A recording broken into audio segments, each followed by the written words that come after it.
Tak satu pun yang kami boleh berdiri menghadap hadirat-Mu Tuhan. Tak satu pun kami yang kuat melihat wajah-Mu yang bersinar atas kami Tuhan.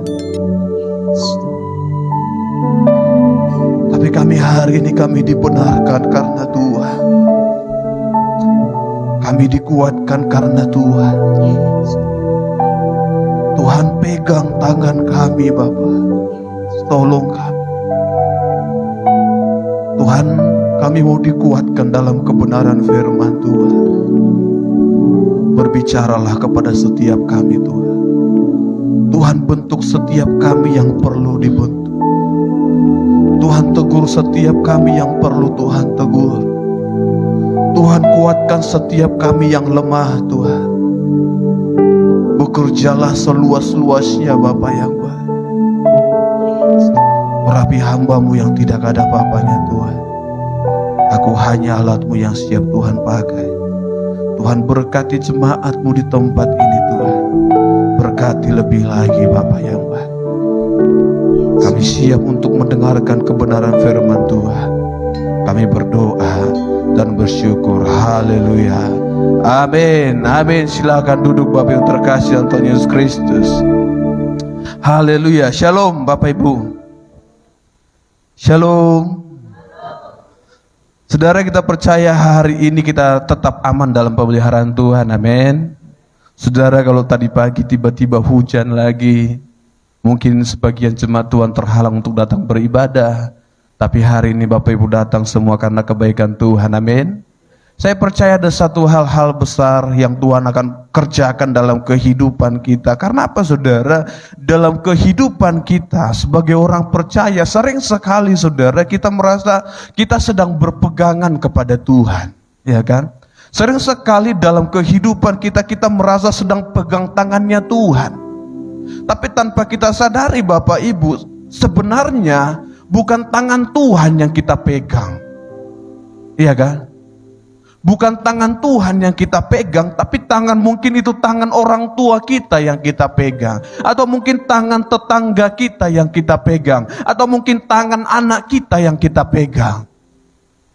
Maka tidak heran saudara, kalau mungkin banyak orang yang menjadi jatuh, menjadi lemah. Yang tadinya dia berkata, aku pegang Tuhan. Tapi dia tidak tahu bahwa sebenarnya bukan tangan Tuhan yang dia pegang. Makanya hari ini saudara, kebenaran firman Tuhan mau ingatkan kepada setiap kita. Pastikan tangan Tuhan yang memegang kita. Amin. Amin.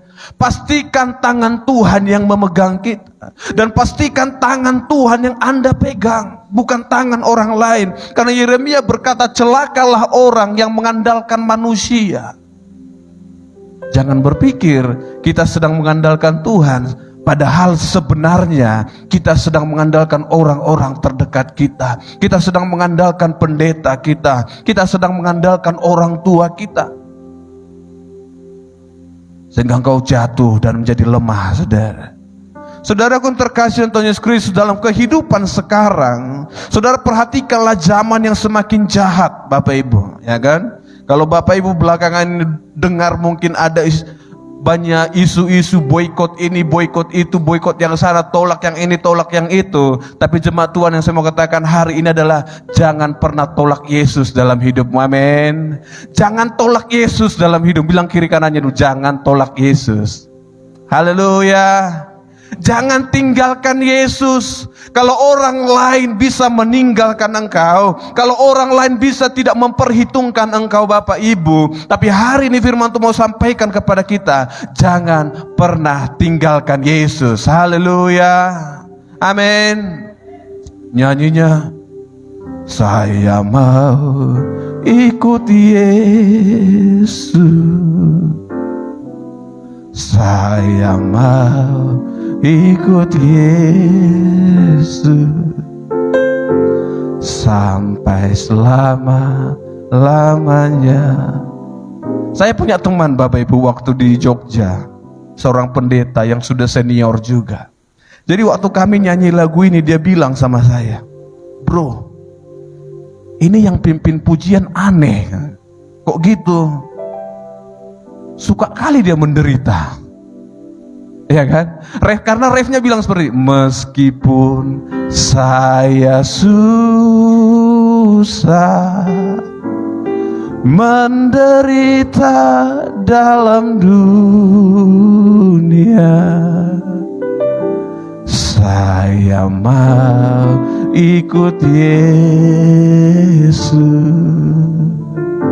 sampai selama-lamanya. Jadi kawan saya ini saudara, sepanjang pujian ini dia tidak mau nyanyi.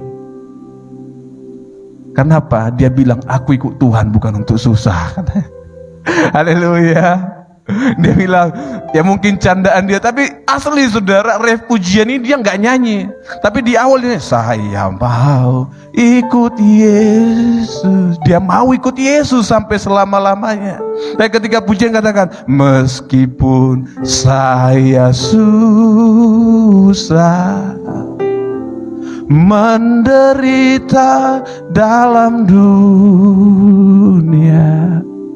Pertanyaannya, saudara maukah tetap ikut Yesus dalam keadaan itu? Amin. Amin. Masalahnya baru hujan udah gak datang ibadah. Katanya meskipun susah menderita, ya kan? Baru uang tak ada sudah tak mau ikut Yesus. Saya saudara baru beberapa orang yang mau cerita sama saya kalau dia tidak punya uang, ya kan? Tapi masih tetap datang beribadah rupanya malam pada pagi hari ini. Amin. Ini berarti kalau nyanyi saya mau cinta Yesus, dia nyanyi sampai habis. Ya men. Kenapa saudara? Zaman semakin jahat, keadaan semakin susah saudara. Orang mulai menolak Yesus, orang mulai menolak yang main datang beribadah. Saudara bayangkan, orang yang beribadah online tidak akan takut dengan hujan, betul? Orang yang beribadah online dia akan tidak takut untuk mandi dulu. Enggak, mungkin dia enggak mandi udah ibadah, betul? Enggak ganti baju udah ibadah, betul? Itu enaknya ibadah online Bapak Ibu. Dan kalau Anda ibadah online, ketiduran pun enggak ketahuan, betul? Iya, matikan aja kameranya. Tapi kalau udah punya tugas untuk doa pembukaan ibadah online, jangan tidur. Orang yang lain nungguin. Amin. Nah saudara perhatikan, zaman semakin mereka malas untuk datang mencari wajah Tuhan. Mereka semakin malas datang beribadah. Karena apa? Zaman menyediakan yang lebih instan Bapak Ibu. Pengajaran nggak perlu dengar pendeta Bapak Ibu, nggak perlu dengar yang namanya Pak Budi lah, nggak usah dengar dia, tinggal buka YouTube, ya kan? Atau mau buka YouTube saya silahkan ya. Jadi kayak promosi YouTube. Nah saudara, mungkin orang lebih suka dengar dengan media sosial saudara. Firman Tuhan ada di media sosial, ada di YouTube, ada di Facebook, ada di Instagram. Semua ada firman Tuhan. Jadi ngapain ke gereja? Udah ke gereja kena macet, bayar parkir, kena hujan, ya kan? Pengeluaran, persembahan 2 kali. Di sini ada 3 lagi, 3 kali. Ibadah online, pas mau kumpulkan persembahan keluar duluan. Ya kan? Saudara ada yang pernah ibadah online? Gak ada. Gak ada. Puji Tuhan di sini masih offline. Saudara, zaman udah begitu keadaannya. Dan sekarang ini yang lebih parahnya saudara, banyak penipuan akan firman Tuhan. Saya percaya jemaat yang ada di tempat ini di Gereja Elim Kristen Indonesia Medan Revival Center ini adalah jemaat-jemaat yang dibekali dengan pengetahuan akan firman Tuhan. Amin. Pengetahuan akan kebenaran firman Tuhan. Karena apa saudara? Semakin hari akan banyak pengajar-pengajar yang palsu datang ke dalam dunia ini. Akan banyak orang-orang Kristen yang terikat dengan yang namanya isu-isu budaya, adat istiadat yang mengikat kehidupannya, yang dia membuat menjauh daripada Tuhan. Persahabatanmu membuat engkau jauh daripada Tuhan. Tetanggamu membuat engkau jauh daripada Tuhan. Karena engkau, di sana ada acara adat, kita ke sana dulu, lalu engkau meninggalkan Tuhan. Engkau tidak peduli dengan Tuhan. Engkau tidak hargai lagi hadiratnya Tuhan. Engkau tidak mau datang lagi cari Tuhan saudara. Engkau lupa bagaimana Tuhan pernah menolong kehidupanmu. Saudara yang terkasih Tuhan Yesus Kristus, kita belajar dari satu jemaat yang ada di firman Tuhan, yaitu jemaat di Kolose, saudara. Jemaat Kolose adalah jemaat yang bertumbuh dalam pengetahuan kebenaran akan firman Tuhan. Mereka bertumbuh, mereka dibekali, mereka berbuah dan berdampak bagi orang lain. Makanya Paulus ketika menulis suratnya kepada jemaat di Kolose, dia katakan seperti ini, kami senantiasa mengucap syukur. Kolose pasal yang pertama ayat yang ketiga, kami senantiasa mengucap syukur kepada Tuhan Bapa Tuhan kita Yesus Kristus setiap kali kami berdoa untuk kamu, karena kami telah mendengar tentang imanmu dan Kristus Yesus, tentang kasihmu terhadap semua orang kudus. Jemaat Kolose adalah jemaat yang mencintai Tuhan, saudara. Jemaat Kolose adalah jemaat yang mencintai sesamanya. Mereka hidup bertumbuh di dalam Tuhan. Tapi pada waktu itu ada masa-masa di mana munculnya sesuatu yang membuat mereka mulai meninggalkan Tuhan. Mereka berubah setia terhadap Tuhan. Saudara, bayangkan orang yang sudah bertumbuh dalam pengenalan akan kebenaran firman Tuhan pun bisa meninggalkan Tuhan, bisa berubah setia terhadap Tuhan. Anda mungkin berkata, aku tidak akan pernah meninggalkan Yesus, aku tidak akan pernah meninggalkan ibadah. Tapi akan selalu ada alasan yang datang dalam diri kita, baik itu kesibukan, masalah-masalah yang membuat kita meninggalkan Yesus, saudara. Meninggalkan doa kita kepada Tuhan. Saudara, ada yang tidak pernah sakit dalam 1 bulan ini, Bapak Ibu, ada yang tidak pernah sakit dalam 1 bulan ini. Dalam 2 bulan, ya, dalam 3 bulan, dalam 1 tahun ini yang gak pernah sakit siapa, Bapak Ibu? Yang sakit dalam 1 bulan ini siapa?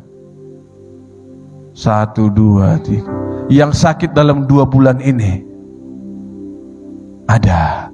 3 bulan ini saya percaya setiap bulan ada yang sakit rupanya. Amin. Mudah-mudahan bukan jiwanya yang sakit, tapi tubuhnya yang sakit, ya kan? Tapi saudaraku yang terkasih Tuhan Yesus Kristus, ketika kita sakit, saudara, ketika kita sakit, mengalami sakit penyakit dalam tubuh kita, saya percaya saat itulah Bapak Ibu pernah mengingat untuk berdoa. Betul atau betul? Betul? Kalau sehat terus pasti nggak berdoa. Ih, sehatnya udahlah tidur aja, tidur. Bangun pagi masih sehat, masih sehatnya rupanya. Tapi giliran sakit, Tuhan, sakit kali kepalaku, sebelah lagi. Tuhan, sakit kali jantungku, baru panggil Tuhan. Ya kan? Kalau selama sehat lupakan Tuhan. Makanya kadang Bapak Ibu, pendeta nggak akan berdoa untuk jemaatnya untuk sakit, untuk menderita. Tapi mungkin dalam hatinya, aduh, jemaatku ini mulai berhilangan satu-satu, yang udah terlalu enaknya hidupnya. Mungkin nggak doa pendeta itu, kasih sakit sikit kepalanya biar datang ke gereja. Iya kan? Kasih nggak laku sedikit usahanya biar datang ke gereja. Karena apa? Kalau terus laku, kalau terus sehat, orang mulai meninggalkan Yesus, saudara. Mereka lupa datang beribadah, mereka sibuk akan pekerjaannya, mereka bekerja sampai hari Minggu tidak pernah datang ke gereja. Karena apa? Usahanya jalan terus. Jadi kalau usaha kadang terbentur, Bapak Ibu, jangan berpikir pendeta sedang berdoa Tuhan benturkan usahanya. Nggak mungkin ya, pendeta nggak akan berdoa hal seperti itu. Tapi kalau mungkin terlintas dalam hatinya atau pikirannya, saudara, Tuhan bisa dengar. Jadi hati-hati, jangan tinggalkan Tuhan. Amin. Amin. Selancar apapun usahamu, jangan tinggalkan Tuhan. Sebaik apapun keluargamu hari ini, jangan tinggalkan Tuhan. Saudaraku, perhatikan kebenaran firman Tuhan. Kita akan bahas ini dalam waktu yang singkat ini, dalam Kolose pasal yang kedua ayat yang ke-6. Saya percaya saya tidak akan lama-lama Bapak Ibu, tidak akan sampai 3 jam kita hari ini, karena Bapak Ibu mungkin masih ada acara setelah ini. Amin. Kok Awang langsung lihat saya masih mau makan kue mungkin. Saudara perhatikan Kolose pasal yang kedua ayat yang ke-6, yang sudah menemukan katakan amin. Sudah buka? Sudah ya? Oh, udah ada di depan. Yang tidak bawa Alkitab, saudara boleh lihat di depan. Kolose pasal yang kedua ayat yang ke-6 sampai yang ke-7. Saya baca untuk Bapak Ibu dengarkan kebenaran firman Tuhan. Kepenuhan hidup dalam Kristus. Kamu telah menerima Kristus Yesus Tuhan kita. Karena itu hendaklah hidupmu tetap di dalam Dia, hendaklah kamu berakar di dalam Dia dan dibangun di atas Dia. Hendaklah kamu bertambah teguh dalam iman sebagaimana telah diajarkan kepadamu, dan hendaklah hatimu melimpah dengan syukur. Amin. Bapak Ibu terkasih dalam Tuhan Yesus Kristus, saya katakan tadi di awal, di zaman-zaman akhir ini banyak orang yang berubah setia terhadap Tuhan. Mereka meninggalkan Tuhan, mereka melupakan apa yang Tuhan pernah kerjakan dalam kehidupan mereka. Tapi firman Tuhan katakan di ayat yang ke-6, kamu telah menerima Kristus Yesus Tuhan kita. Hari ini firman Tuhan ingatkan kepada setiap kita hari ini di tempat ini, kamu telah menerima Kristus Tuhan kita. Pertanyaannya Bapak Ibu, apakah saudara sudah menerima Yesus sebagai Tuhan? Amin. Sudah terima Yesus? Amin. Amin. Belum semua. Sudah terima Yesus sebagai Tuhan? Amin.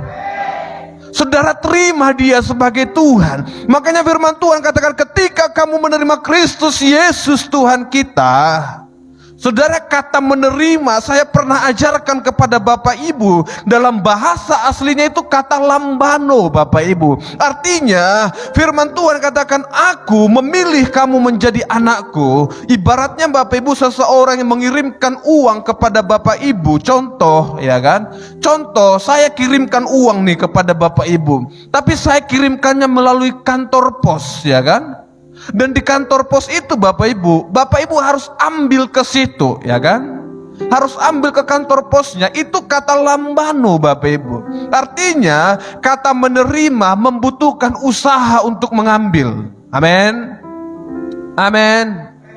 Itu kata menerima. Makanya firman Tuhan, kamu telah menerima Kristus Yesus Tuhan kita.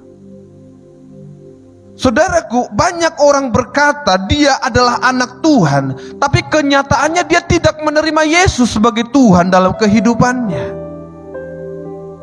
Dia tidak terima akan kehadirannya Tuhan sebagai Tuhan dan Juru Selamat. Saya mau sampaikan kepada Bapak Ibu, firman Tuhan katakan dalam Yohanes pasal yang pertama ayat yang ke-12 sampai yang ke-13. Firman Tuhan katakan apa? Yohanes pasal yang pertama ayat yang ke-12. Firman Tuhan, tetapi semua orang yang menerimanya, baik perhatikan kata menerima. Semua orang yang menerimanya diberinya kuasa supaya menjadi anak-anak Tuhan, yaitu mereka yang percaya dalam namanya. Orang yang menerima artinya saudara, orang yang mengambil keputusan untuk menerima Yesus sebagai Tuhan dan Juru Selamat. Haleluya. Haleluya. Anda jadi orang Kristen, Anda tidak otomatis menjadi anak-anak Tuhan. Anda tidak pernah menjadi otomatis menjadi ahli-ahli waris kerajaan surga. Dan firman Tuhan katakan, mereka yang menerimanya, mereka yang mau mengambil langkah percaya kepada Tuhan, mereka yang berani mengambil keputusan, aku mau mengikut Yesus, merekalah yang diberikan kuasa menjadi anak-anak Tuhan. Amin. Karena anak Tuhan tidak otomatis Anda lahir menjadi anak Tuhan. Sekalipun kita lahir dari keluarga pendeta, bapak kita pendeta, kakek kita pendeta, semuanya pendeta, tapi Anda tidak pernah otomatis lahir menjadi anak Tuhan. Enggak. Karena anak Tuhan dikatakan mereka yang berani mengambil keputusan. Haleluya. Amin. Pastikan setiap kita yang di tempat ini adalah anak-anak Tuhan. Amin. Lihat dulu kiri kanannya, dia anak Tuhan atau enggak. Kalau enggak senyum berarti bukan anak Tuhan. Amin. Semuanya senyum, amin. Kalau enggak senyum bilang dia senyum, anak Tuhan harus senyum, amin. Haleluya. Saya belum lihat semuanya senyum. Haleluya. Saudaraku, firman Tuhan katakan mereka yang mengambil keputusanlah, sama seperti jemaat-jemaat Kolose, saudara. Mereka mendengarkan kebenaran firman Tuhan, mereka menerima hamba Tuhan untuk mengajari mereka kebenaran firman Tuhan. Mereka bertumbuh, mereka berbuah dalam kebenaran firman Tuhan. Karena mereka adalah anak-anak Tuhan. Makanya Paulus ingatkan kepada mereka, kamu telah menerima, telah artinya sudah, dan sudah selesai, sudah lewat Bapak Ibu. Saya percaya Bapak Ibu datang ke tempat ini pun karena Anda telah menerima Yesus sebagai Tuhan. Amin. Kita yang sudah menerima Dia sebagai Tuhan, kita menjadi ahli waris kerajaan surga, saudara. Menjadi anak-anaknya Tuhan. Firman Tuhan mau ingatkan beberapa hal kepada kita hari ini. Saya percaya firman ini mengingatkan kepada saya juga. Kalau Bapak Ibu sudah menerima Yesus sebagai Tuhan, firman Tuhan katakan yang pertama, hendaklah hidupmu tetap di dalam Dia. Amin. Firman Tuhan katakan hendaklah hidupmu tetap di dalam Dia. Karena apa dikatakan tetap? Firman Tuhan tahu, bahkan Yesus tahu akan ada orang-orang yang akan meninggalkan Dia. Yesus tahu Yudas akan menjual Dia. Yesus tahu bagaimana Petrus akan menyangkal Dia. Yesus tahu kapan Anda mulai berubah setia terhadap Tuhan. Yesus tahu. Makanya firman Tuhan kata, kalau kamu sudah terima Dia menjadi Yesus Kristus dalam hidupmu, artinya Bapak Ibu, kalau engkau menerima Yesus sebagai Tuhan, engkau memberikan otoritas kepada Tuhan. Engkau memberikan Tuhan, engkau berkuasa atas hidupku. Tuhan, engkau punya hak sepenuhnya akan hidupku. Ini orang yang sudah menerima Yesus sebagai Tuhan. Tapi kalau Anda bilang, Tuhan, hari Minggu aku milikmu, tapi Senin sampai Sabtu aku bukan milikmu, ya kan? Berarti Anda belum sepenuhnya mengizinkan Yesus jadi Tuhan dalam hidupmu. Tapi kalau engkau katakan, Tuhan, masuklah dalam hidupku, jadilah menjadi Tuhan dalam kehidupanku, artinya saudara, engkau tanggalkan segala hakmu, engkau tanggalkan segala egomu, dan kau izinkan Tuhan yang atur kehidupanmu. Haleluya. Gak gampang jadi anak Tuhan. Gak gampang diatur oleh Tuhan. Gak gampang. Sering sekali kebiasaan kita bertentangan dengan apa yang Tuhan mau. Hidup kita bertentangan dengan apa yang Tuhan mau. Keinginan kita bertentangan dengan apa yang Tuhan mau. Karena apa? Kita belum izinkan Tuhan bekerja seluas-luasnya dalam hidup kita. Kita belum lepaskan hak itu sepenuhnya kepada Tuhan. Makanya firman Tuhan katakan, hendaklah hidupmu tetap di dalam Tuhan, saudara. Ini kata perintah, saudara. Dalam bahasa asli ini bahasa imperatif. Artinya perintah. Tuhan memerintahkan, Dia ingatkan kepada setiap kita hari ini, hendaklah hidupmu tetap di dalam Dia. Hidup kita perlu yang namanya pertobatan tiap hari. Katakan kiri kanannya, perlu bertobat. Haleluya. Perlu bertobat tiap hari. Dari pertobatan itu firman Tuhan menuntut iman daripada kita. Dan dari iman itu Tuhan menuntut ketaatan kepada kita. Dan dari ketaatan itu Tuhan menuntut ketekunan kepada kita. Amin. Makanya kalau bukan Tuhan yang sepenuhnya di dalam kita, gak gampang menjadi anak Tuhan, saudara. Gak gampang. Gak gampang menjadi orang Kristen. Saya katakan sederhananya Bapak Ibu, Anda jadi orang Kristen yang datang ke gereja pun, di golongan orang lain, di tempat bekerja, mungkin Anda akan terasingkan, saudara. Dalam bilik jabatan mungkin Anda tidak akan mengalami kesulitan untuk naik dalam jabatan Anda, karena mungkin Anda adalah orang yang rajin ke gereja, Oh, aku harus absen hari Minggu karena aku harus ke gereja. Gak gampang bagi dunia pekerjaan menerima hal itu, saudara. Iya kan? Kalau bisa hari Minggu diganti ke hari Jumat, biar sama-sama kita libur hari Jumat, ya kan? Gak gampang menjadi orang Kristen, gak gampang menjadi anak-anak Tuhan. Tapi firman Tuhan katakan, kamu harus tetap tinggal di dalam Tuhan. Ini perintah. Saudara, menjadi orang Kristen tidak hanya sebatas pengetahuan, tidak hanya sebatas teologi, enggak, saudara. Tapi menjadi orang Kristen, saudara, Tuhan melihat gaya hidup kita di dalam Kristus. Haleluya. Yang Tuhan lihat gaya hidupmu, orang yang tetap hidup di dalam Kristus. Maka firman Tuhan katakan, kamu harus dilihat dari gaya hidupmu. Kenapa, saudaraku? Kita lihat sedikit dalam Matius pasal yang ke-13 ayat yang ke-26. Bapak Ibu boleh baca nanti satu perikop ini. Tapi saya singkat saja dalam Matius 13 ayat yang ke-26. Ini berbicara bagaimana firman Tuhan katakan, anak Tuhan yang menabur benih itu.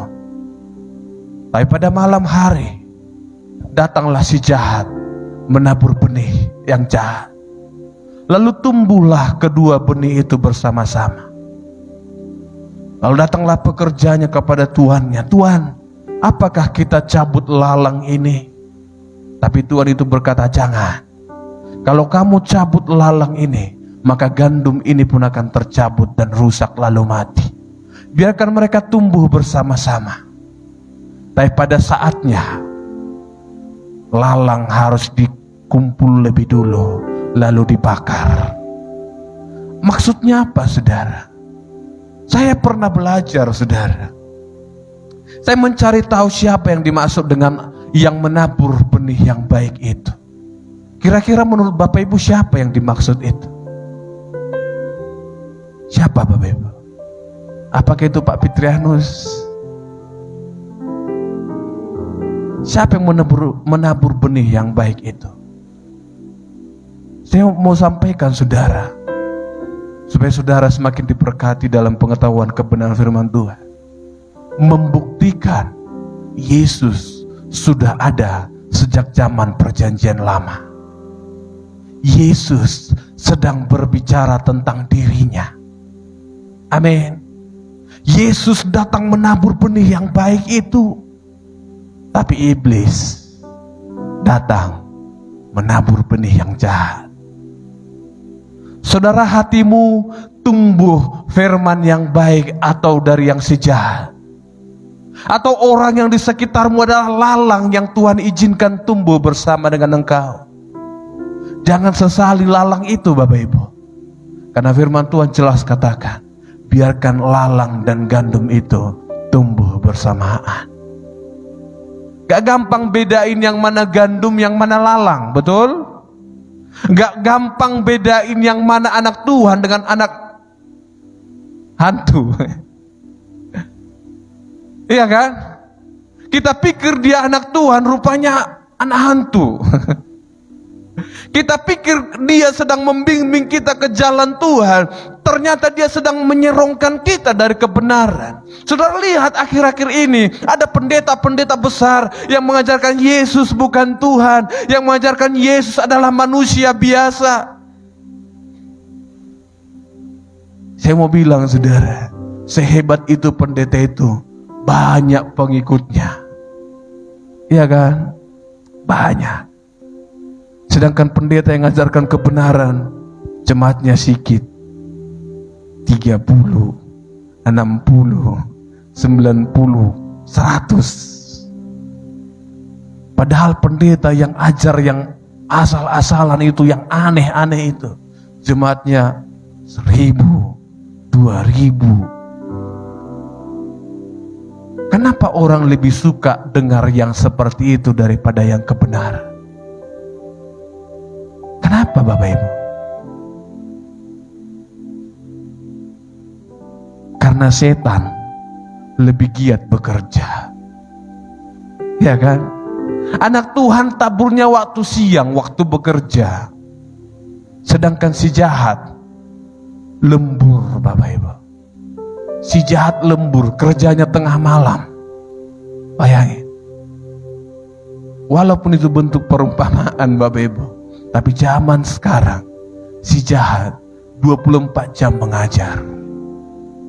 Menabur benih yang jahat, sehingga tumbuhlah lalang di antara gandum. Sayangnya saudara, gandum mulai tertutupi karena lalang lebih banyak. Tapi saudaraku, jemaat Tuhan yang ada di tempat ini, kami ajarkan kebenaran Bapak Ibu. Kami ajarkan kebenaran kepada Bapak Ibu. Kami mau katakan jadi anak Tuhan itu gak gampang. Banyak hal yang harus kita tanggalkan dalam kehidupan kita. Makanya firman Tuhan katakan, hendaklah hidupmu tetap di dalam Dia. Hendaklah hidupmu tetap di dalam Tuhan. Artinya saudara, sekalipun masa menyeret engkau, sekalipun zaman menyeret engkau, firman Tuhan kata tetaplah tinggal di dalam Dia. Jangan tinggalkan Tuhan. Amin. Jangan tinggalkan imanmu kepada Tuhan.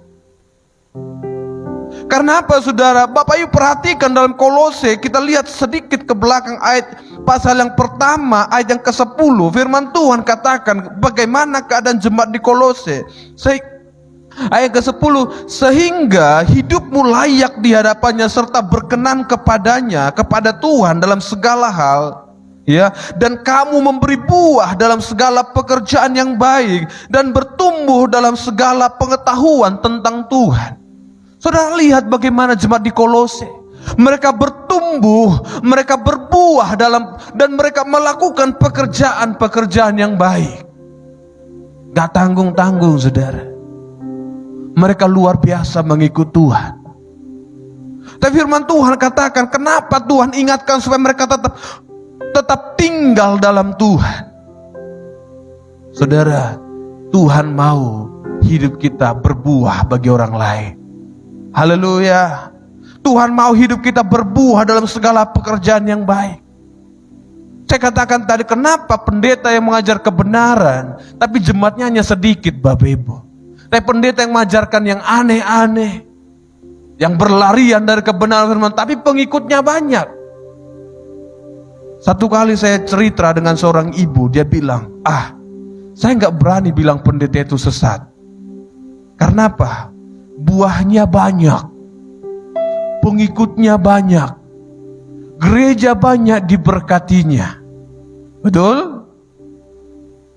Tapi saya mau katakan saudara, antara buah dan topeng itu beda tipis. Paham?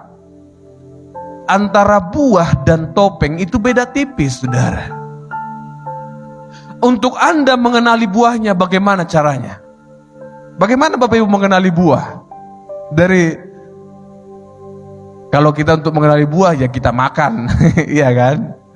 Biar tahu kita ini buah apa, ya kan? Nanti kelihatannya buah pisang padahal semangka, ya kan? Nah, untuk kita mengenali buah, saudara, seorang hamba Tuhan, untuk kita mengenali buahnya bagaimana? Yang pertama saya katakan adalah jangan lihat berapa banyak pengikutnya. Tapi cara yang paling pasti untuk mengenali buah seorang hamba Tuhan adalah tanya orang-orang terdekatnya yang kelihatan tidak ada derajatnya. Saudara mengerti maksud saya? Kalau Anda mau melihat seberapa hebat seorang hamba Tuhan dipakai Tuhan, tanyalah pembantunya, tanyalah tukang sapunya, tanyalah supirnya. Karena dari mereka lah Anda tahu buah hamba Tuhan itu. Percaya atau tidak, buktikanlah. Kalau Anda tanya sahabatnya, sahabatnya tidak akan berani memburukkan hamba Tuhan itu, betul? Anda tanya jemaatnya, mereka tidak akan berani memburukkan pendetanya. Percayalah. Tapi tanyalah pembantunya, tanyalah supirnya, tukang cucinya, orang yang sepertinya tidak ada derajatnya. Tanyalah mereka. Mereka akan katakan siapa hamba Tuhan itu. Haleluya. Amin. Jangan habis ini rame-rame jemaat gereja Elim datang ke asrama. Lalu serentak tanya, gimana Pak Oktav itu di rumah? Haleluya. Tapi saya mau katakan antara buah dan topeng beda tipis, saudara. Ada orang kelihatannya berbuah padahal bukan, itu topeng untuk menutupi siapa dirinya. Tapi kalau Anda mau tahu dia berbuah atau tidak, tanya orang terdekatnya. Tapi jangan yang sederajat dengan dia, orang yang tidak ada derajatnya, tanyalah mereka. Jangan sampai saudara hebat di gereja, khotbah hebat, doakan jarak 2 meter tumbang, ya kan? Tapi di rumah pembantunya dipukuli, supir nggak digaji, ya kan? Tukang sapu ganti 4 kali. Itu perlu dipertanyakan, saudara. Maka untuk melihat seseorang berbuah atau tidak, tanya orang yang di bawahnya. Amin.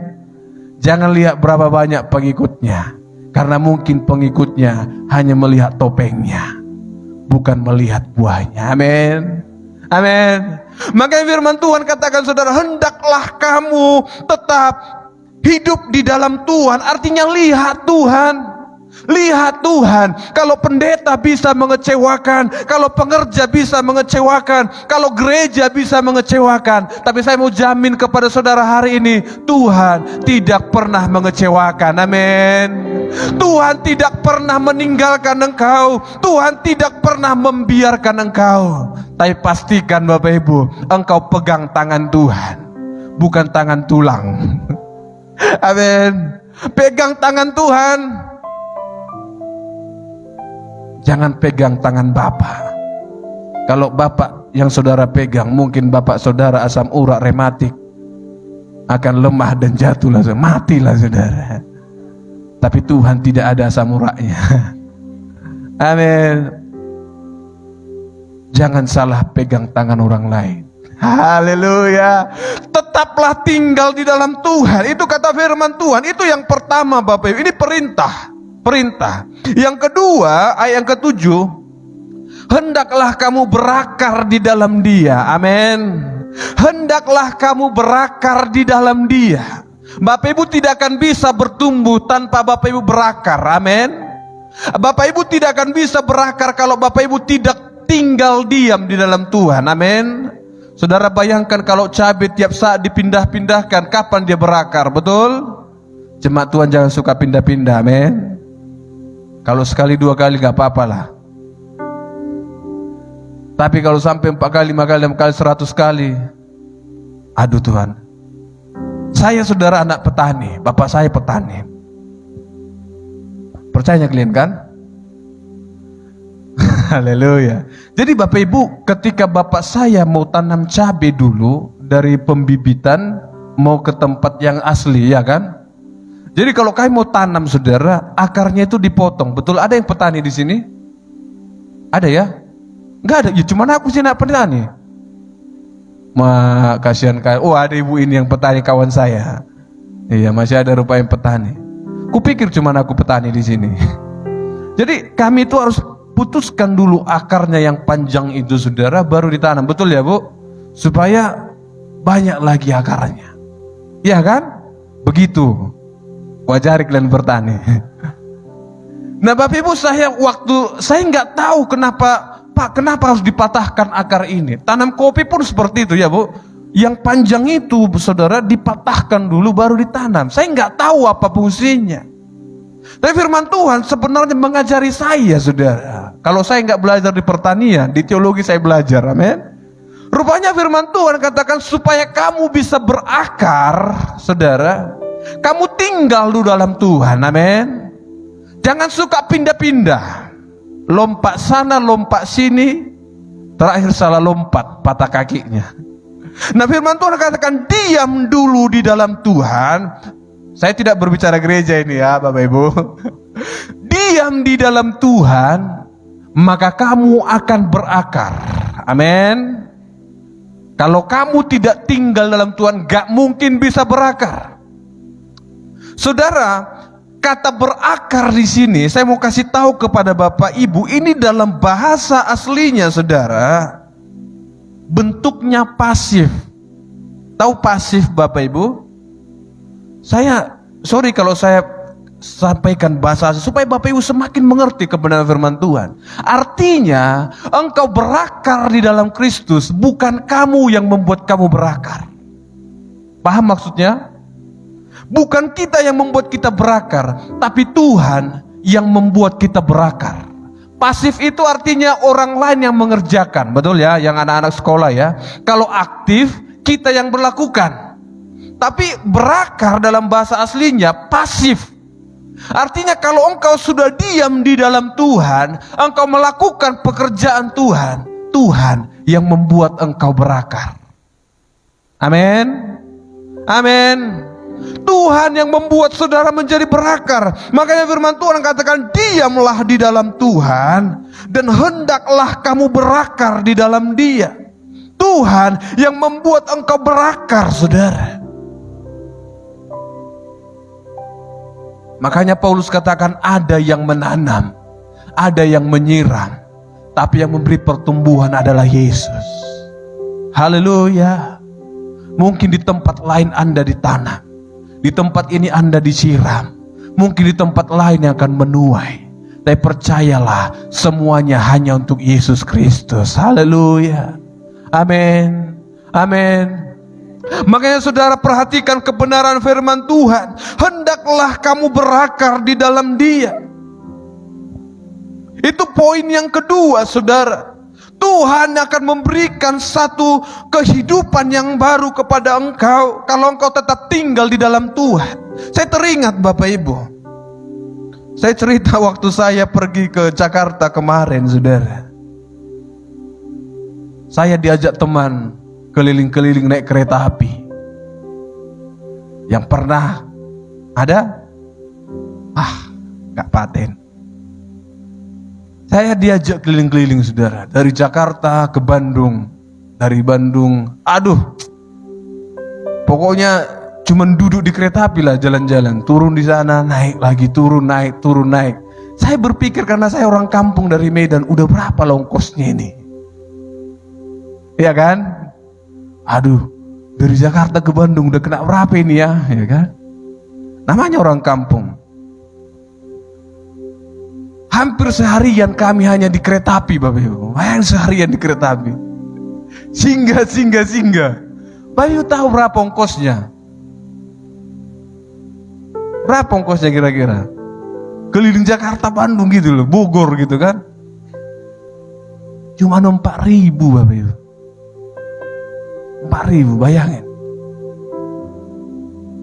Mantap kan? Dari sini ke kampus aja 7.000, Bapak Ibu. Saya keliling Jakarta, Bogor, Bandung 4.000. Tapi caranya gimana? Jangan keluar untuk top up, ya kan? Betul? Yang nggak tahu, yang nggak pernah naik nggak tahu itu. Dengarkannya. Jadi saudara, kalau Anda naik kereta api di Jakarta, masuk sekali, jangan keluar. Keliling terus ganti-ganti kereta, jangan keluar. Mau keluar nanti balik ke titik awal. Ongkosnya cuma 4.000. Artinya saudara, kalau engkau tinggal di dalam Tuhan, kalau engkau tetap tinggal dalam Tuhan, hidupmu akan beruntung. Amin. Amin. Kalau engkau keluar dari Tuhan, bayanginlah, keluar sekali kena cas. Minimal engkau tinggalkan Tuhan sekali, maksud saya, entah sakit kepala lah 1/4, ya kan?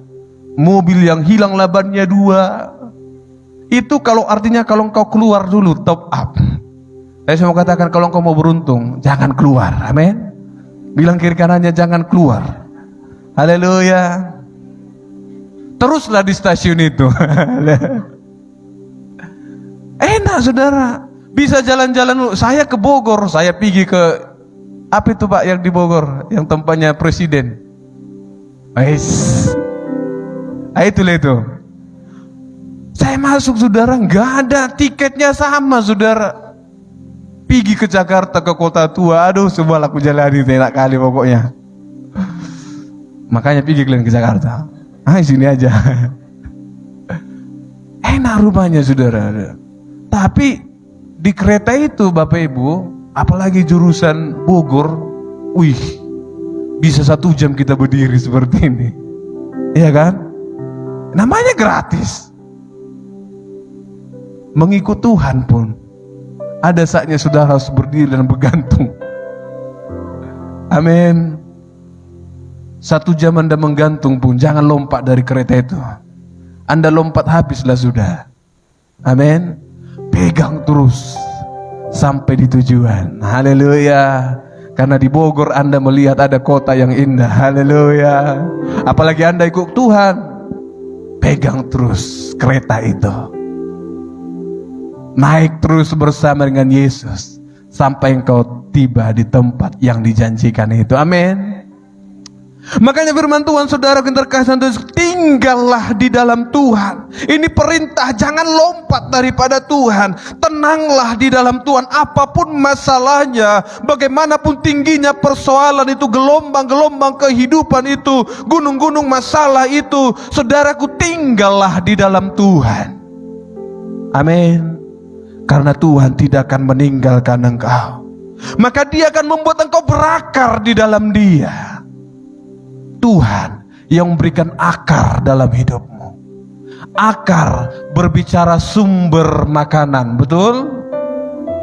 Kalau engkau tinggal di dalam Tuhan, maka Tuhan yang mencukupkan kebutuhanmu, betul? Amin. Ini maksudnya Tuhan. Akar berbicara tentang kekuatan, Bapak Ibu. Akar memberikan engkau kekuatan bertahan di dalam Tuhan. Ku kan berdiri di tengah badai dalam kekuatan yang kau. Amin. Siapa yang berikan kekuatan? Siapa yang berikan kekuatan? Yesus. Bukan karena Anda kuat makan Anda jadi kuat. Bukan karena Anda makan vitamin terus Anda kuat menghadapi masalah. Datanglah masalah, aku sudah makan vitamin C banyak, datang. Enggak, bukan karena Anda banyak makan sayur Anda menjadi kuat menghadapi masalah. Karena dokter pun mati, betul? Dokter pun mati. Perawat pun mati. Yang perawat dengarkan kebenaran firman Tuhan. Perawat pun mati. Polisi pun mati, saudara. Enggak ada yang kuat dengan masalah. Karena apa? Sumber kekuatan itu hanya Yesus. Haleluya. Anda bisa berdiri di dalam Tuhan kalau Anda menyerahkan hidup Anda kepada Tuhan.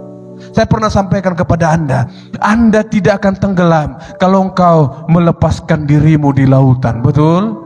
Yang pandai berenang pasti tahu. Yang gak pandai berenang pun pasti ku kasih tahu hari ini. Kalau engkau tenggelam, jangan lawan arus, jangan lawan air itu. Pasrahlah, maka engkau akan mengambang. Dua kemungkinan, engkau mengambang bernapas dengan engkau mengambang tidak bernapas. Iya kan? Tapi saya belajar Bapak Ibu, sampai saya cari di Google bagaimana caranya mengambang di laut. Untung Google nggak tanya, matilah kau biar mengambang. Rupanya bisa orang mengambang di laut, ya kan? Yang bisa mengambang ada 1, 2, 3 yang bisa. Ya, rupanya semua, oh 1 orang. Untung Bang Dodi gemuk, bisa dia mengambang di dalam. Amin. Saudara yang terkasih, kita butuh Tuhan. Amin. Katakan, aku butuh Tuhan. Aku butuh Tuhan. Setiap kita perlu Tuhan, Bapak Ibu.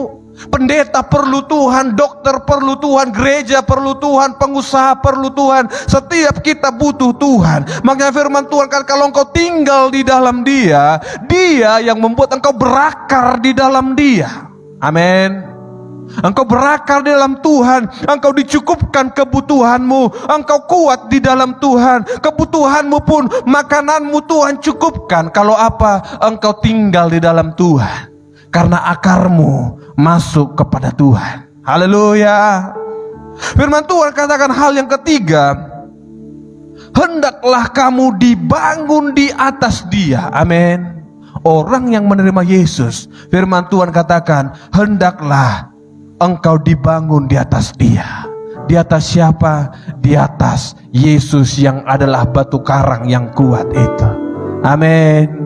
Pastikan hidupmu dibangun di atas Yesus. Kalau engkau tidak dibangun di atas Yesus, firman Tuhan katakan, engkau akan sama seperti rumah yang dibangun di atas pasir, lalu datanglah air menghancurkan semua bangunan itu. Dan kalau engkau dibangun di atas Yesus, maka air datang, tapi tidak akan bisa menghancurkan bangunan itu. Amin. Kalau engkau dibangun di atas kebenaran firman Tuhan, engkau sekalipun masalah datang dalam hidupmu, maka engkau akan tetap kuat bersama dengan Tuhan. Haleluya. Firman Tuhan katakan, setelah engkau dibangun bersama dengan Kristus, hendaklah kamu bertambah teguh dalam imanmu, sebagaimana telah diajarkan kepadamu. Engkau harus bertambah teguh dalam imanmu. Iman harus ditingkatkan. Amin. Katakan, iman harus ditingkatkan. Iman harus ditingkatkan. Bapak Ibu, iman harus ditingkatkan. Tidak cukup, oh aku hari ini beriman, besok aku tetap beriman, tahun depan aku tetap beriman. Enggak, imanmu perlu ditingkatkan. Firman Tuhan katakan, hendaklah imanmu, engkau bertumbuh di dalam iman, engkau bertumbuh dalam pengenalan akan Tuhan, bertambah teguh dalam imanmu. Saya pernah dengar pendeta bilang seperti ini, kalau engkau kecewa dengan orang sesamamu manusia, berarti imanmu masih SD katanya. Saya bilang, kok SD ya kan? Kalau engkau kecewa dengan pendeta, berarti imanmu masih SMP. Kok SMP pula ini? Kecewa dengan pendeta. Kalau engkau kecewa dengan Tuhan, imanmu SMA. Ya kan? Artinya rupanya iman pun terus naik kelas.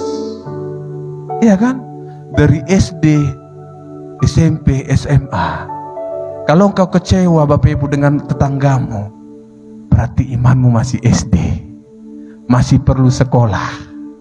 Ya kan? Kalau engkau mulai kecewa dengan pendetamu, oh rupanya imanmu udah naik level, sudah SMP rupanya imanku. Aku gak kecewa lagi dengan tetanggaku, aku kecewa dengan pendeta. Oh, aku mulai meninggalkan Tuhan. Tapi jangan bangga ya. Rupanya imanku udah SMA. Sudah bisa aku kecewa dengan Tuhan. Percayalah saudara, mujizat sering sekali terjadi kepada orang yang baru mengenal Tuhan. Betul? Kenapa mujizat sering sekali terjadi kepada orang yang baru menerima Yesus? Karena memang mereka butuh itu. Tapi semakin imanmu bertumbuh dalam Tuhan, semakin sulit engkau melihat mujizat Bapak Ibu. Semakin sulit melihat mujizat. Karena apa? Tuhan tahu kamu akan tetap bertahan sekalipun aku belum lakukan hari ini. Amin. Tuhan tahu engkau akan tetap bertahan sekalipun aku belum berikan uang itu malam ini. Karena kalau imannya masih SD apalagi TK, udah doa aku nangis-nangis, gak ada dijawab Tuhan, tinggalkan dia. Cari hantu, jangan Tuhan lagi. Iman harus bertambah teguh. Haleluya. Iman harus dilatih. Kalau engkau sulit melihat mujizat hari ini, saya mau katakan berbahagialah saudara, karena imanmu semakin dimurnikan oleh Tuhan. Tapi jangan tinggalkan Tuhan, andalkan Tuhan. Haleluya. Haleluya. Saat kebutuhanmu semakin banyak, saya mulai alami Bapak Ibu, yang kadang kita pikir tabungan kita nggak cukup Bapak Ibu. Tuhan kapan? Tuhan gimana caranya? Secara manusia kita pikiran Tuhan, mungkin dari pekerjaanku gajinya hanya seperti ini, hitung bulan-bulan, oh hanya seperti ini, nggak cukup. Tapi saya percaya, saya mulai menaruh iman saya kepada Tuhan. Tuhan, cukupkan segala sesuatunya. Amin. Tuhan tolong selesaikan segala sesuatunya. Ini kalimat saudara adalah bentuk pasif. Tiga hal ini, engkau berakar, engkau dibangun, engkau bertambah teguh. Ini bentuk pasif saudara. Artinya Tuhan yang mengerjakannya dalam dirimu. Imanmu menjadi kuat, Tuhan yang juga melatih engkau, memberikan kekuatan. Kuncinya apa? Engkau harus tinggal di dalam Dia. Amin. Tinggal di dalam Tuhan. Izinkan Tuhan yang membentuk kehidupanmu. Izinkan Tuhan yang mengatur langkah-langkah kehidupanmu. Saudara perhatikan dalam 2 Petrus 1 ayat ke-5 sampai ke-8. Saya berikan ini menjadi ayat yang penguat bagi kita, saudara. 2 Petrus pasal yang pertama, ayat yang ke-5 sampai yang ke-8. Firman Tuhan katakan seperti ini. Justru karena itu kamu harus dengan sungguh-sungguh berusaha menambahkan kepada imanmu kebajikan, dan kepada kebajikan pengetahuan, dan kepada pengetahuan penguasaan diri, dan kepada penguasaan diri ketekunan, dan kepada ketekunan kesalehan, dan kepada kesalehan kasih terhadap saudara, dan kepada kasih terhadap saudara-saudara kasih terhadap semua orang. Amin. Saudara perhatikan kebenaran firman Tuhan ini. Tuhan mau hidupmu ada progresnya, ada peningkatannya, imanmu ada levelnya, kesetiaanmu ada levelnya di dalam Tuhan. Dan saudara yang terkasih Tuhan Yesus Kristus, yang keempat, apa yang Tuhan mau kita lakukan? Kita kembali dalam Kolose pasal yang kedua tadi. Apa yang firman Tuhan katakan?